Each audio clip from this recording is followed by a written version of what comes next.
আজকে বুদ্ধ পূর্ণিমা, তাই সকাল সকাল বেরিয়ে পড়লাম আমরা মন্দিরের উদ্দেশ্যে। মন্দিরে আমরা একটা পূজা দিলাম, যে বাচ্চারা পূজা উঠাচ্ছে, আর আমরা এই যে আমি আর আমার শাশুড়ি মিলে এখানে পূজা তুললাম।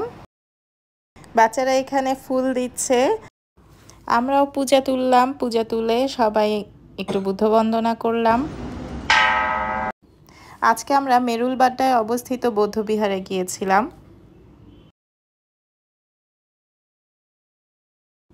তারপর একটু মোমবাতি আর ধূপকাঠি জ্বালালাম। তারপর বোধিবৃক্ষের গোড়ায় পানি দিলাম এবং বোধিবৃক্ষ বন্দনা করলাম।